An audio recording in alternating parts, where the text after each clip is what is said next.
I'm up here in Cairns with my son on his new boat, and pretty happy. Big tidal flow coming out here this morning. Oh, this afternoon it is now. So I'm very happy to have my son follow my footsteps and become a liveaboard boatie.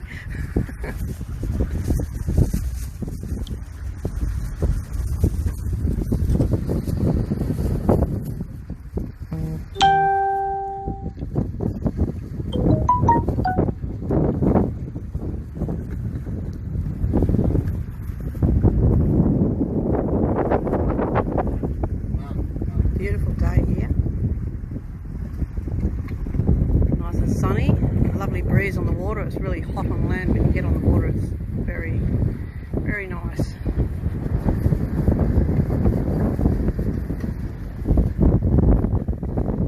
Tide's ripping out here at the moment.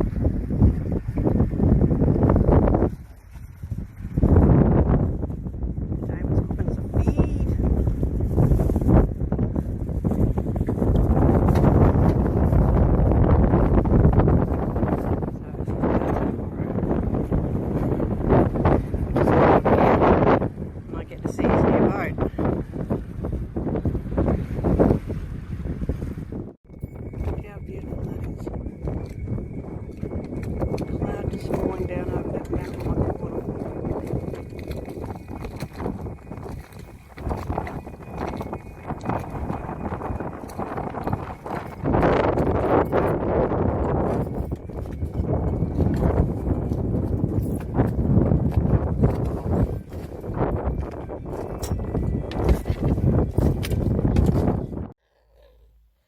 So I'm home, sick still.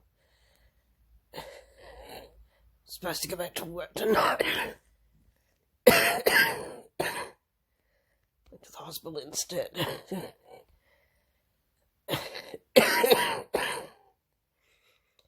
So now I have antibiotics and an asthma puffer.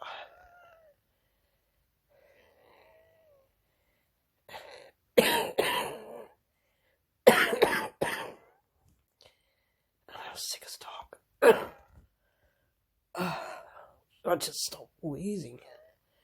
Get some sleep, it'd be good.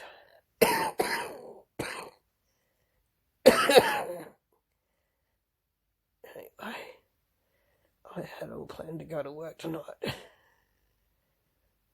and I just couldn't stop coughing. So I went to the hospital instead. Such a day. I don't even know what date it is. I think it's the 23rd today. I've been sick since the 16th of February. 2 days after I got back from Cairns.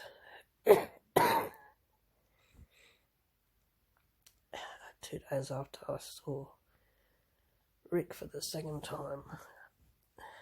After he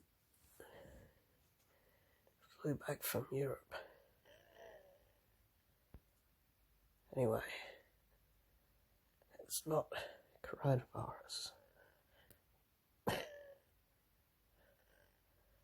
Apparently, they're not testing me, but they're not worried that it is.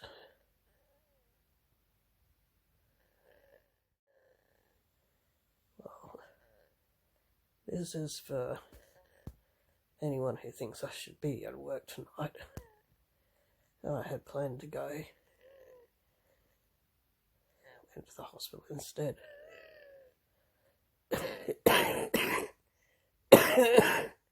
So now I have antibiotics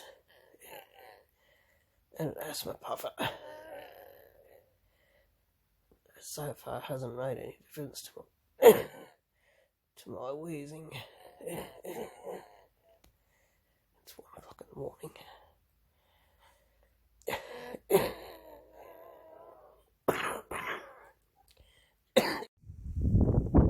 There's my big old bullocky Custer.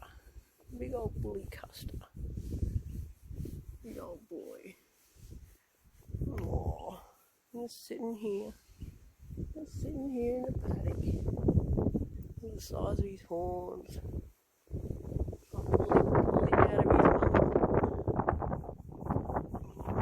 He was back around the wrong way and I pulled him out of her. And she died, but he lived. His name's Custer. Hey Custer. I haven't seen him for about 3 years or something, 3 or 4 years since I've seen this old boy. Something you don't see every day. Look at him, monster. Monster, hey. Just sit down with you, hey. Look at that. What a beautiful boy. What a beautiful big old boy. Very beautiful big old boy. Watch where he puts them big horns. He's pretty careful with them. Hey big old boy. You know me? Yeah. I wonder if he remembers me. Remember me? Oh, was that uncomfortable? Alright, we won't do that. Oh, woolly. There he is. He stands up, he's massive. His shoulders are like up here.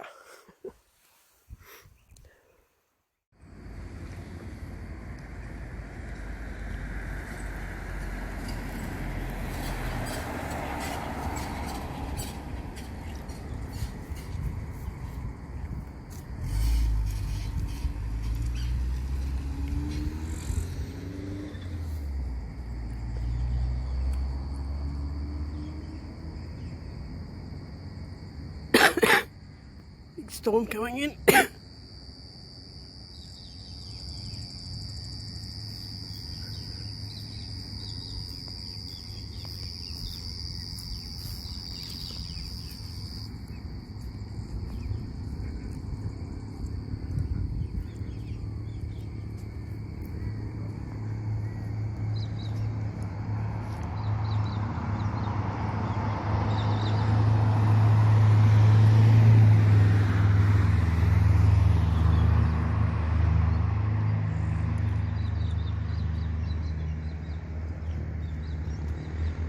My 2 little palm trees back there.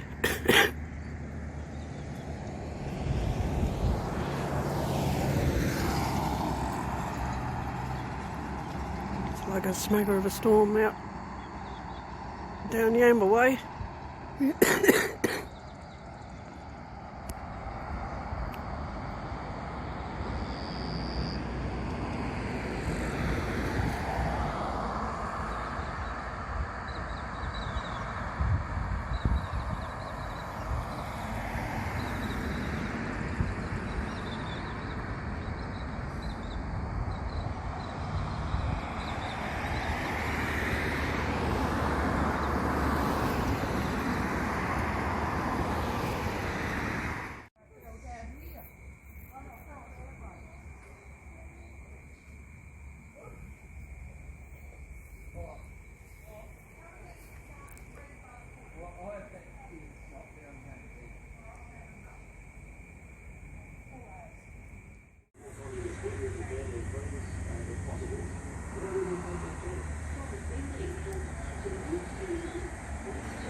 It's a ripper of a storm out there.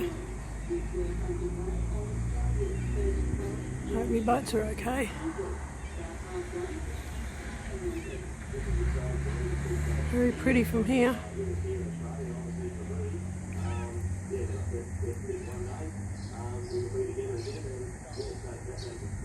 Whoa! It's coming this way.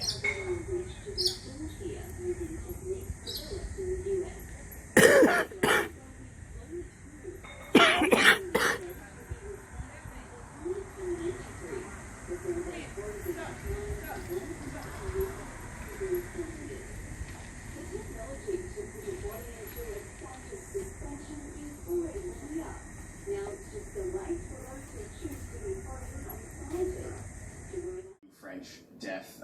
More, unfortunately, I can't tell you because it really is breaking just now, so we're not quite sure the exact background or circumstances of who that person was or where they might have come from or how they might have been affected. But yes, as you just mentioned, one new death in France. Just last night, there were 2 cases confirmed in Germany, in southern and western Germany. One of those does appear to be critical, according to media reports.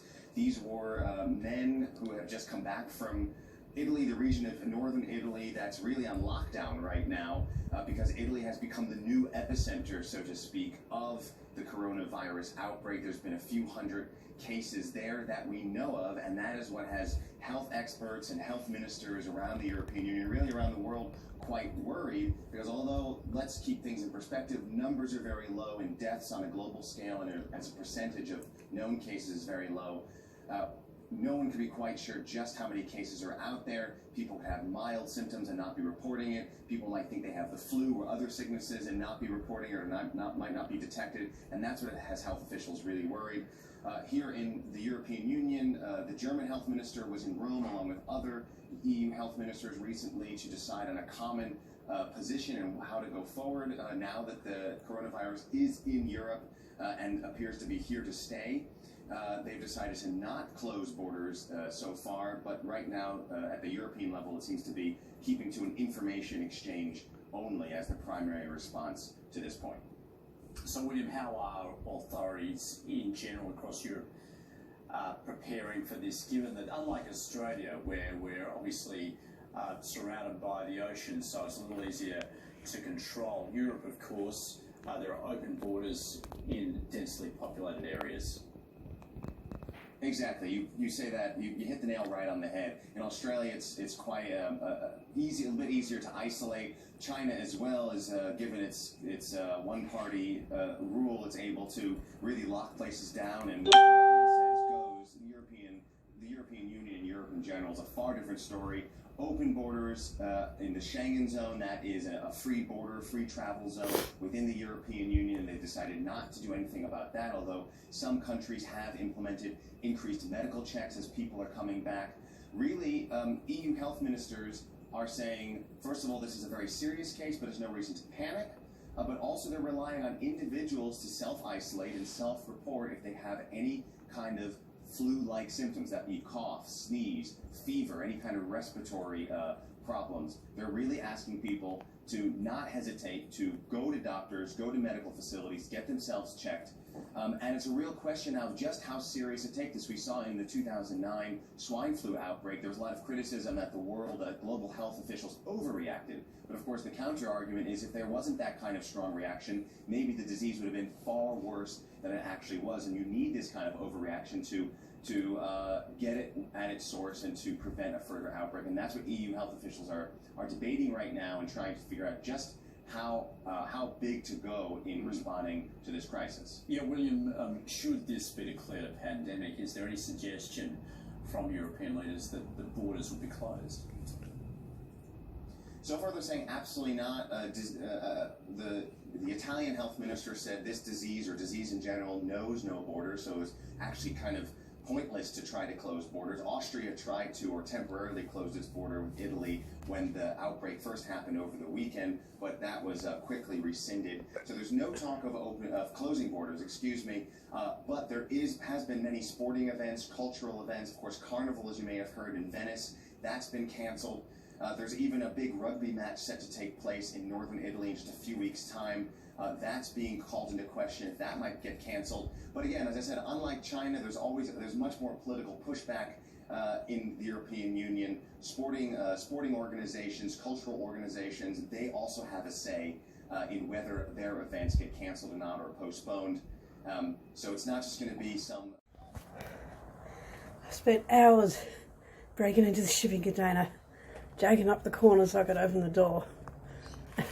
And here's Jamin's piano. I'll play you a little tune, Jamin.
Still in tune after all these years.